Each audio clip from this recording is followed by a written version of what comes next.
എൻ്റെ പേര് വിധു രാജീവ്. ഞാൻ മുട്ടിയറ സ്വദേശിനിയാണ്. എൻ്റെ ഫാമിൻ്റെ പേര് പർദീസ ഇൻ്റഗ്രേറ്റഡ് ഫാം എന്നാണ്. ഞാൻ പ്രൊഫഷണലി ഒരു ടീച്ചറാണ്. പക്ഷേ ആ ഒരു ജോലി ചെയ്യാതെ ഇപ്പോൾ ഞാനൊരു കൃഷിക്കാരിയായിട്ടാണ് അറിയപ്പെടുന്നത്.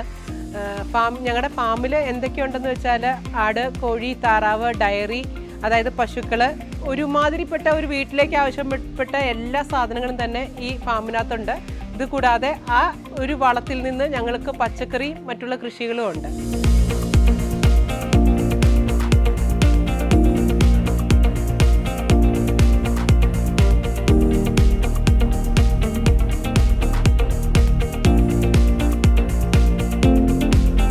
ഞാൻ ഇന്ന് എന്തായി അറിയപ്പെടുന്നു അതെല്ലാം എൻ്റെ ഹസ്ബൻഡിൻ്റെ പാഷനാണ് ഞാനിന്ന് മുന്നോട്ട് കൊണ്ടുപോകുന്നത്. അത് ഞങ്ങൾക്ക് നല്ലൊരു വരുമാനം കൂടിയാണ്. ഇത് എങ്ങനെ ഞങ്ങൾ തുടങ്ങിയെന്നൊക്കെ ചോദിച്ചു കഴിഞ്ഞാൽ, പ്രവാസിയായിരുന്ന ഞാൻ 2017 ഞങ്ങൾ ആദ്യമായിട്ട് എല്ലാ വർഷവും വരുമെങ്കിലും ഒരു വീട്ടമ്മയായിട്ട് സ്ഥിരം നിൽക്കാനായിട്ട് ഇങ്ങോട്ട് വരുന്നത് 2017. എൻ്റെ മദർ ഇൻ ലോയ്ക്ക് സുഖമില്ലാതെ വന്നപ്പോഴത്തേക്കും അമ്മായിമ്മയെ നോക്കുക എന്ന കടമയായിട്ട് വന്നതാണ് ഞാൻ. പക്ഷേ അവിടെ നിന്ന് ഞാനൊരു കൃഷിക്കാരിയായി മാറുമെന്ന് ഞാൻ ഒരിക്കലും പ്രതീക്ഷിച്ചില്ല. എൻ്റെ മക്കളുടെ ഇഷ്ടങ്ങൾക്ക് വേണ്ടിയിട്ട് 2 ആടും 10 കോഴിയായിട്ട് എൻ്റെ ഹസ്ബൻഡ് രാജി ഇവിടെ വളർത്താനായിട്ട് വാങ്ങിച്ചുകൊണ്ട് തന്ന സാധനങ്ങളാണ് ഇന്ന് ഈ 3 ഏക്കറിനും പുറത്ത് കാണുന്ന ഓരോ വസ്തുക്കളും.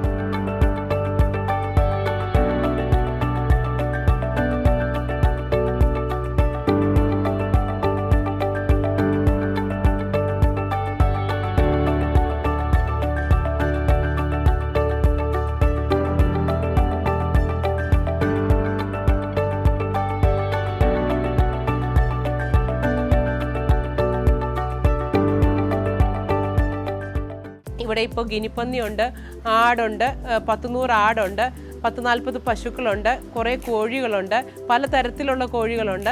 എല്ലാം കൂടെ സമ്മിശ്രിതമായ ഒരു ഫാമാണ് ഞങ്ങളുടെ. ഇത് ഒരു ഫാമായിട്ടൊന്നും ഞങ്ങൾ തുടങ്ങിയതല്ല. പിള്ളേർക്ക് കളിക്കുക, പിള്ളേർ മൃഗങ്ങളോട് അറിഞ്ഞ് ജീവിക്കുക. 2 ആടായിരുന്നു, പിന്നെ കോഴിയായി, പിന്നെ അത് മുയലായി. 10 കോഴിയെ എന്തുകൊണ്ട് നമുക്ക് 50 ആക്കിക്കൂടാ, 500 ആക്കിക്കൂടാ, 5000 ആക്കിക്കൂടാ? ഈ ഒരു ചിന്താഗതി എൻ്റെ മനസ്സിലായി തുടങ്ങി. പിന്നെ മുയലെന്ന് പറഞ്ഞ ജീവി നമ്മളൊന്നും ചെയ്യണ്ട, തന്നെ ക്രോസ് ആയിക്കോളും. കുഞ്ഞുങ്ങളുണ്ടായി നമ്മൾ ഇടയ്ക്കിടയ്ക്ക് അവരെ ഒന്ന് മാറ്റിയിട്ട് കൊടുത്താൽ മതി. അത് അവിടെ കിടന്ന് ഇരട്ടിച്ചു. പിന്നെ ആടിനെ ഇതുപോലെ തന്നെ ക്രോസ് ചെയ്ത് ഓരോ പ്രാവശ്യവും 2ഉം 3ഉം കുഞ്ഞുങ്ങളാണ് ഉണ്ടാവാൻ തുടങ്ങുന്നത്. എല്ലാവരും മാറിപ്പെട്ട എല്ലാ സാധനങ്ങളും ആ വീട്ടിലുണ്ട്, പച്ചക്കറിയുണ്ട്. പക്ഷേ പാലില്ല.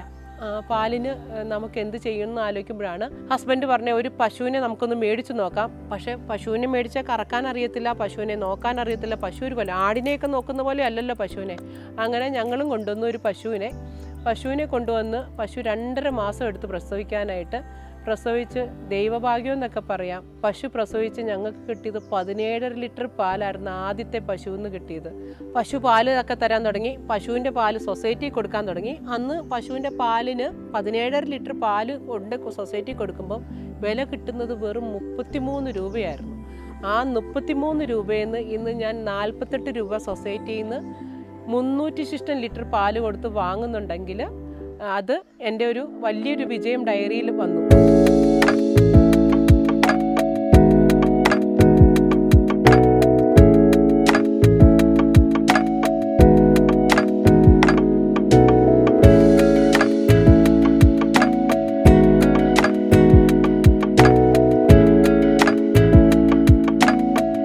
വീട്ടിൽ നിന്ന് പാല് കൊടുക്കാൻ തുടങ്ങി. പാല് മാത്രമല്ല, മുട്ട കൊടുക്കാൻ തുടങ്ങി, നെയ്യ് കൊടുക്കാൻ തുടങ്ങി, തൈര്, തേന്.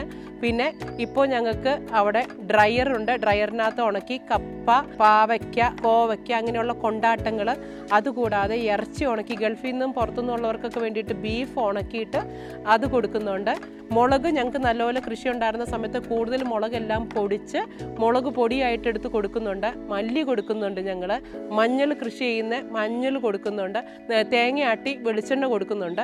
ഈ എല്ലാ വസ്തുക്കളും നമുക്ക് കൊടുക്കാൻ പറ്റുന്നതുകൊണ്ട് നമുക്കിപ്പോൾ വീട്ടിൽ പല സാധനങ്ങളും വാങ്ങിക്കേണ്ടാത്ത ഒരു അവസ്ഥയിലേക്ക് വന്നു. 2022, 2023 സ്റ്റേറ്റ് അവാർഡ് ഞങ്ങളുടെ വീട്ടിലേക്ക് ആരും പറയാതെ കയറി വന്നതും, ഞങ്ങൾക്ക് ബാക്കി MLA എക്സലൻസ് അവാർഡ് തുടങ്ങി ഒത്തിരി അവാർഡുകൾ ആ ഒരു വർഷം ഞങ്ങളുടെ വീട് നിറഞ്ഞതും അങ്ങനെയായിരിക്കാം. എൻ്റെ കുഞ്ഞിന് പഞ്ചായത്തിൽ നിന്നുള്ള ഏറ്റവും നല്ല കുട്ടി കർഷകനുള്ള അവാർഡ് അടക്കം എല്ലാ അവാർഡുകളും ഞങ്ങൾക്ക് വന്നത് ആ ഒരു വർഷമാണ്.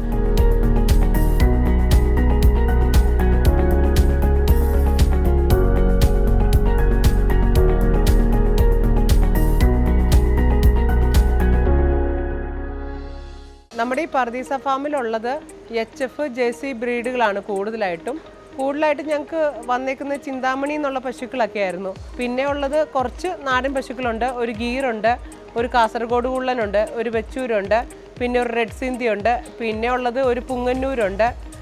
അങ്ങനെ ഒരു 7-8 തരത്തിലുള്ള നാടൻ പശുക്കളുണ്ട്. പിന്നെ എരുമയും പോത്തുമുണ്ട്. ഇത്രയും സാധനങ്ങളാണ് പ്രത്യേകമായിട്ട് നമ്മുടെ പർദീസ ഫാമിനകത്തുള്ളത്. തൊഴുത്തിനോട് കൂടി തന്നെ ഇവിടെ ഒരു നല്ലൊരു മീൻകുളമുണ്ട്, 2 മീൻകുളമുണ്ട്. ഈ മീൻകുളത്തിനകത്ത് കിടക്കുന്നത് ജെയിൻ ഗൗര എന്ന് പറഞ്ഞ മീനാണ്. ഇത് ഓറഞ്ചും ഉണ്ട്, കറുപ്പും ഉണ്ട്. പിന്നെ ഈ മീനിൻ്റെ ഒരു പ്രത്യേകത എന്ന് പറഞ്ഞാൽ ഇതൊരു വെജിറ്റേറിയൻ മീനാണ്. ഇതിന് കപ്പയില, ചേമ്പല, പപ്പായ ഇല അങ്ങനെയുള്ള മറ്റുള്ള ഇലവർഗ്ഗങ്ങൾ കട്ട് ചെയ്തിട്ട് കൊടുത്താൽ ഇതാണ് അതിൻ്റെ തീറ്റയായിട്ട് കൊടുക്കുന്നത്. പിന്നെ ആ ഒരു കുളത്തിനകത്തേക്കാണെങ്കിൽ ഞങ്ങൾക്ക് നമ്മുടെ നാടൻ മീനുകൾ അതിനകത്ത് കാര്യമുണ്ട്, വരാലുണ്ട്, എല്ലാം കുറേശ്ശെ എല്ലാ മീനുകളും ഉണ്ട് അതിനകത്ത്.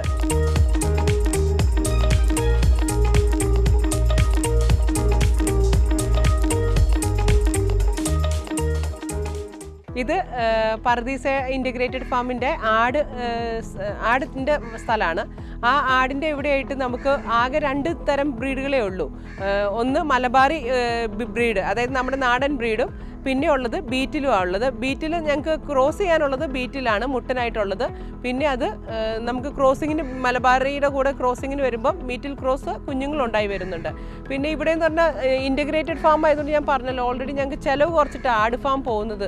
ഒത്തിരി തീറ്റയോ കാര്യങ്ങളോ, ആകെ നമ്മൾ ഈ പശുവിന് അരിയുന്ന പുല്ലിൻ്റെ കൂട്ടത്തിൽ തന്നെ അവർക്ക് കുറച്ച് പുല്ല് അരിഞ്ഞ് തീറ്റ കൊടുക്കുന്നു. ആടിൻ്റെ മൊത്തം പോകുന്നത് പാലായിട്ട് പോകുന്നുണ്ട്. പിന്നെ മീറ്റ് പർപ്പസിന് ആൾക്കാർ വന്ന് മേടിച്ചുകൊണ്ട് പോകും. പിന്നെ ഉള്ളതെന്ന് പറഞ്ഞാൽ കുഞ്ഞുങ്ങളെ വളർത്താനായിട്ട്, അതായത് ഈ ഗവൺമെൻറ്റിൻ്റെ ഓരോ സ്കീമൊക്കെ വരുമ്പോൾ കുഞ്ഞുങ്ങളെ വളർത്താനായിട്ട് ആൾക്കാർ വാങ്ങിച്ചുകൊണ്ട് പോകും.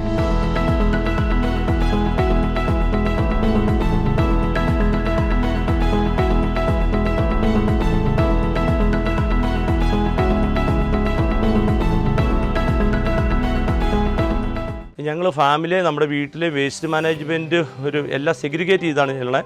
ഒന്ന് അടുക്കള മാലിന്യങ്ങൾ, അത് ഒന്നാമത്തെ ഒരു വേസ്റ്റായിട്ടുള്ളത്. അത് നമ്മൾ സാധാരണ രീതിയിൽ അതിൻ്റെ വേസ്റ്റ് വരുന്നത് കോഴിക്ക് കൊടുക്കും. രണ്ടാമതുള്ളതുണ്ടത് പേപ്പർ വേസ്റ്റുകൾ, കടലാസുകൾ, ചെറിയ പെട്ടികൾ, അത് സെക്കൻഡ് വന്ന്. അടുത്തത് പ്ലാസ്റ്റിക്കിൻ്റെ സോളിഡായിട്ടുള്ള ബോട്ടിലുകൾ, ഇങ്ങനെയുള്ള വസ്തുക്കൾ അത് സെപ്പറേറ്റ് ഇടും, നമുക്ക് റീസൈക്കിൾ ചെയ്യാൻ പറ്റുന്നത്. പിന്നീടുള്ളത് ഈ കട്ടി കുറഞ്ഞ കവറുകൾ, മറ്റുള്ള സാധനങ്ങൾ, പ്ലാസ്റ്റിക്കിൻ്റെ തന്നെ കൂടുകൾ, അത് സെപ്പറേറ്റ് ചെയ്യും.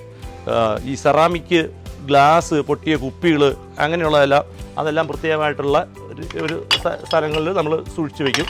പിന്നെയുള്ളത് ഈ റബ്ബർ, ബാഗ്, ബെൽറ്റ്, ചെരുപ്പ്, ഗ്ലൗസസ്, അതായത് ഓൾമോസ്റ്റ് റബ്ബർ ഉൽപ്പന്നങ്ങളെല്ലാം സെപ്പറേറ്റ്. പിന്നെയുള്ളത് മെറ്റൽ, ഇരുമ്പ്, അലുമിനിയം അങ്ങനെയുള്ള സാധനങ്ങൾ, അത് നമുക്ക് സ്ക്രാപ്പിൽ കൊടുക്കുകയോ മറ്റെന്തെങ്കിലും കാര്യങ്ങൾക്ക് യൂസ് ചെയ്യാം. പിന്നീട് പ്രധാനമായിട്ടുള്ള ഒന്നാണ് ഹസാഡസ് വേസ്റ്റ്, അതായത് കെമിക്കൽ, ഓയിൽ, എന്തെങ്കിലും പോയിസണുകൾ. മറ്റുള്ളതെന്ന് വെച്ചാൽ ഇലക്ട്രോണിക് വേസ്റ്റുകൾ, മീൻസ് ബാറ്ററികൾ, PCB, ഈ കമ്പ്യൂട്ടറിൻ്റെ മറ്റ് പാർട്സുകൾ, അങ്ങനെയുള്ളതല്ല. ആക്ച്വലി ഇങ്ങനെ ഒരു വേസ്റ്റ് മാനേജ്മെൻറ്റ് സിസ്റ്റമാണ് നമ്മൾ ഫോളോ ചെയ്യണമെന്നുണ്ടെങ്കിൽ അത് എല്ലാ അർത്ഥത്തിലും മറ്റുള്ളവർക്ക് അത് പ്രയോജനം ഉണ്ടാകുന്ന ഒത്തിരി കാര്യമായിരിക്കും അത്. ഇതാണ് ഞങ്ങളുടെ പർദീസ ഫാമിലെ കൗഡൻ ഡീവാട്ടറിങ് യൂണിറ്റാണ്. ഇവിടെ നമ്മൾ ചെയ്യുന്നത് നമ്മുടെ പശുത്തൊഴുത്തിലെ ചാണകം, ഗോമൂത്രം, പശുത്തൊഴുത്ത് കഴുകുന്ന വെള്ളം എല്ലാം ഒരു പിറ്റിൽ വരും. ആ പിറ്റിൽ നിന്നും നമ്മൾ മെഷീനിലേക്ക് ഇതിനെ സക്ക് ചെയ്തെടുക്കും. നമ്മളൊരു 10% മുതലൊരു 15%-നുള്ളിലുള്ള വെള്ളമാണ് പുറത്തേക്ക് പോകുന്നത്. ഈ പുറത്തേക്ക് വരുന്ന വെള്ളത്തിനെ നമ്മൾ ചെയ്യുന്നത് ഒരു ബയോഗ്യാസ് പ്ലാന്റിലേക്ക് കൊടുക്കുകയാണ്. അത് വലിയൊരു പ്ലാന്റാണ്, 30 MQ ഒരു പ്ലാന്റിലേക്കാണ് നമ്മൾ കൊടുക്കുന്നത്. ആ ബയോഗ്യാസ് പ്ലാന്റിൽ നിന്നുള്ള ഗ്യാസ് കൊണ്ടാണ് നമ്മുടെ വീട്ടിലെ പ്രവർത്തനങ്ങളും ഇവിടെയുള്ള ലേബേഴ്സിൻ്റെ, വർക്കേഴ്സിൻ്റെ കുക്കിങ് കാര്യങ്ങളെല്ലാം. രണ്ടാമത് ഞങ്ങളിപ്പോൾ ഒരു ഡ്രയർ മെഷീനുണ്ട്. ആ ഡ്രയർ മെഷീനിലും ഇതേപോലെ തന്നെ ബയോഗ്യാസ് കൊടുത്തുകൊണ്ട് ആ ഡ്രയർ വർക്ക് ചെയ്യിക്കാൻ വേണ്ടിയിട്ടാണ്. മൾട്ടിപർപ്പസ് ഡ്രയർ ആയിരിക്കും, അപ്പോൾ ഇലക്ട്രിക്കലിലും വർക്ക് ചെയ്യും, ബയോഗ്യാസിലും വർക്ക് ചെയ്യും. ആക്ച്വലി പാല് പോലെ തന്നെ ഒരു ഇൻകം ജനറേറ്റ് ചെയ്യുന്ന ഒരു ഇതാണ് ഈ ചാണകത്തിൻ്റെ യൂണിറ്റ്. ഇങ്ങനെ വരുന്ന ഈ ചാണകം, പുറത്ത് വരുന്ന ചാണകപ്പൊടി ഞങ്ങൾ ഇതുപോലെ UV ഷെഡ് ഉണ്ട്. ഈ UV ഷെഡിൻ്റെ അടിയിലിട്ട് ഉണക്കും. നോർമൽ ഒരു ടെമ്പറേച്ചർ ആണെന്നുണ്ടെങ്കിൽ 2 ദിവസം കൊണ്ട് ഉണങ്ങും. പക്ഷേ കുറച്ച് ക്ലൗഡായിട്ടുള്ള ഒരു ക്ലൈമറ്റ് ആണെങ്കിൽ 4 ദിവസമൊക്കെ വേണ്ടി വരും. പിന്നെ ഈ ചാണകം തന്നെ ഞങ്ങളിതിൽ എൻട്രിച്ച് ചെയ്യുന്നുണ്ട്. അതായത് ഇതിൽ വേപ്പിൻ പിണ്ണാക്കും ട്രൈക്കോഡർമയും ചേർത്തിട്ട് എൻട്രിച്ച് ചെയ്യും. അതൊരു 15 ദിവസത്തെ പ്രോസസ്സാണ്. ഞങ്ങളുടെ ഈ കൂടുതൽ ഈ ചാണകം കൊണ്ടുപോകുന്നത് ഈ കിഴക്കൻ ഏരിയയിൽ, അതായത് മൂന്നാർ അങ്ങനെയുള്ള ഏരിയയിൽ ഏലക്കർഷകരാണ് കൂടുതലും ഈ ചാണകം കൊണ്ടുപോയിക്കൊണ്ടിരിക്കുന്നത്. പിന്നെ നഴ്സറിക്കാർ വാങ്ങുന്നുണ്ട്.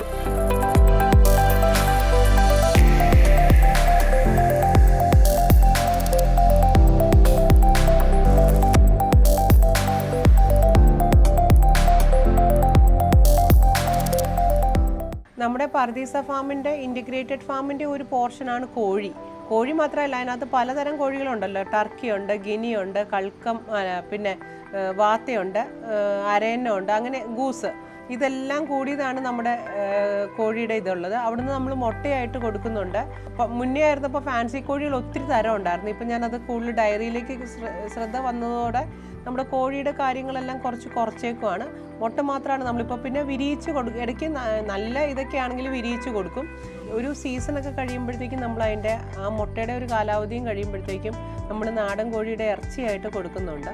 അങ്ങനെ അതായതുകൊണ്ട് നമുക്കങ്ങനെ വലിയ ഇപ്പം ഇതൊരു ഇൻറ്റഗ്രേറ്റഡ് ഫാം ആയതുകൊണ്ട് ഒന്നും നമുക്ക് വലിയ നഷ്ടങ്ങളായിട്ടൊന്നും പോകുന്നില്ല. കാരണം എല്ലാത്തിൽ നിന്നും ചെറിയ ചെറിയ വരുമാനങ്ങൾ വരുന്ന കാരണം നമുക്കതൊരു പ്രോഫിറ്റാണ്. പിന്നെ ഉള്ളത് നമ്മുടെ മൊയിലുകളാണ്. മൊയിലുകൾക്കെന്ന് പറഞ്ഞാൽ ബ്രീഡ് ചെയ്ത് അതിൻ്റെ കുഞ്ഞുങ്ങളുണ്ടായി കഴിയുമ്പോൾ ആ കുഞ്ഞുങ്ങളെ തന്നെ നമ്മളിവിടുന്ന് 2 മാസമൊക്കെ കഴിയുമ്പോൾ കൊടുത്തു തുടങ്ങും.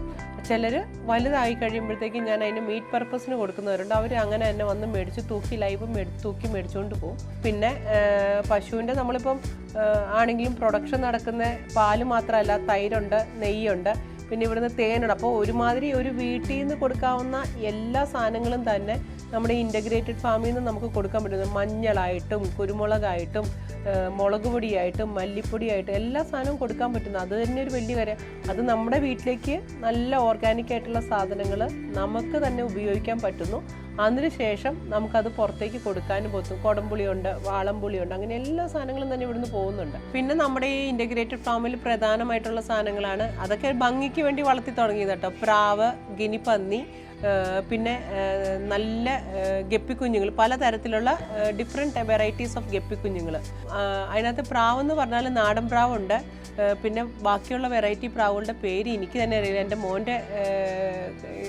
മോൻ വളർത്തുന്നതാണ് അത് മുഴുവൻ.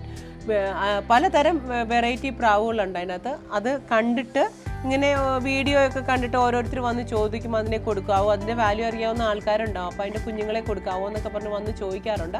അതിൽ നിന്ന് നമുക്ക് അതൊക്കെ നമ്മൾ ഇടയ്ക്ക് കൊടുക്കാറുണ്ട്. എപ്പോഴും ഒന്നും പോകത്തൊന്നുമില്ല. പിന്നെ ഉള്ളതെന്ന് പറഞ്ഞാൽ ഗിനിപ്പന്നിയാണ്. ഗിനിപ്പന്നീനെ ഇടയ്ക്കിടയ്ക്ക് ആൾക്കാർ വന്ന് വാങ്ങുന്നുണ്ട്. കാരണം ഈ കുഞ്ഞ് ജനിച്ച് കുറച്ച് നാൾ കഴിയുമ്പോഴത്തേക്ക് ഇതിനെ ടൈം ചെയ്ത് വളർത്താനൊക്കെ ആയിട്ട് ആൾക്കാർ വന്ന് പോകുന്നുണ്ട്. എപ്പോഴൊന്നുമില്ല, എന്നാലും ഇടയ്ക്ക്. ഞാൻ പിന്നെ ഒത്തിരി ഒന്നും ഇതിനെയൊന്നും വെച്ചുകൊണ്ടിരിക്കാറില്ല. കുറച്ച് കഴിയുമ്പോഴത്തേക്കും ചിലർ വന്ന് മീറ്റ് പർപ്പസിനാണ് ചോദിക്കുന്നത്. നമ്മളിവിടുന്ന് കൊന്നൊന്നും കൊടുക്കാറില്ല.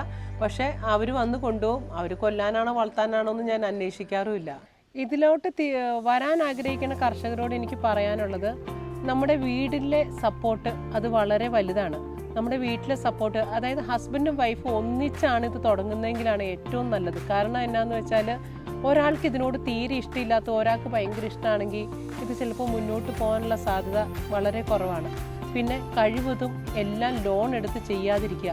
കാരണം ചില സമയങ്ങളിലേക്ക് നമുക്കൊരു പൈസയുടെ എന്തെങ്കിലും ബാലൻസ് വരാതിരിക്കുമ്പോഴത്തേക്കും നമുക്ക് തിരിച്ചും മറിച്ചുമൊക്കെ എടുക്കാനായിട്ട് കുറച്ച് ക്യാഷ് നമ്മുടെ കയ്യിലില്ലെങ്കിൽ നമുക്ക് ആ ലോൺ പോലും അടയ്ക്കാൻ പറ്റാത്തൊരവസ്ഥ വരും. അങ്ങനെയൊക്കെ ഒരു അവസ്ഥയിൽ അതാണ് ഞങ്ങൾ എപ്പോഴും പ്രത്യേകം പറയുന്നത്, ഫുള്ള് ലോൺ എടുത്ത് ചെയ്യാതിരിക്കുക. ഞങ്ങളുടെ ഫാമിലി ഇപ്പോൾ ഏകദേശം രാജീവ് കഴിഞ്ഞ 3 വർഷം മുമ്പ് 1.25 കോടി രൂപയോളം ഇൻവെസ്റ്റ് ചെയ്തിട്ടുണ്ട് ആ ഫാമിൻ്റെ അകത്ത്. ഇന്ന് 1.25 കോടി രൂപ ഇൻവെസ്റ്റ് ചെയ്തിട്ടുണ്ടെങ്കിൽ അത് രാജീവ് ഒരു ഫിക്സഡ് അസറ്റായിട്ട് ഇട്ടേക്കുക. കാരണം അതിൽ നിന്നുള്ള ഇൻട്രസ്റ്റ് മാത്രം എനിക്ക് കിട്ടിയാൽ മതി എന്ന് ചിന്തിക്കുന്ന ഒരു വ്യക്തിയാണ് ഇപ്പോൾ. അത് കഴിയുമ്പോൾ റിട്ടേൺ കുറച്ച് നാൾ കഴിയുമ്പോൾ ഞാൻ തിരിച്ചു പിടിച്ചോളാം. ആ ഒരു ഇൻട്രസ്റ്റ് ഇന്ന് രാജീവ് തിരിച്ചു പിടിക്കുന്നുണ്ട് എൻ്റെ കയ്യിൽ നിന്ന്. കാരണം വീട്ടിലെ ഒരു കാര്യങ്ങൾക്കും ഇന്ന് പുറത്തുനിന്നുള്ള പൈസയോ കാര്യങ്ങളോ ഒന്നും വരുന്നില്ല. വീട്ടിലെ കാര്യങ്ങൾ, കുഞ്ഞുങ്ങളുടെ കാര്യങ്ങൾ, പണിക്കാരുടെ ശമ്പളം, ബാക്കിയുള്ള കാര്യങ്ങൾ, ഞങ്ങൾ അടച്ചു പോകുന്ന പല ചിട്ടികൾ, മ്യൂച്വൽ ഫണ്ടുകൾ, ഇതെല്ലാം അതുകൂടാതെ എനിക്ക് കേന്ദ്ര ഗവൺമെൻറ്റിൽ നിന്ന് PMEGPയുടെ 30 ലക്ഷം രൂപയുടെ ഒരു ലോണ് കൂടിയുണ്ട്. അതെനിക്ക് 7 ലക്ഷം രൂപ സബ്സിഡിയോട് കിട്ടിയ ലോണാണ് കേട്ടോ. അതും എനിക്ക് കൃഷിക്കകത്ത് തന്നെ കിട്ടിയേക്കുന്നതാണ്.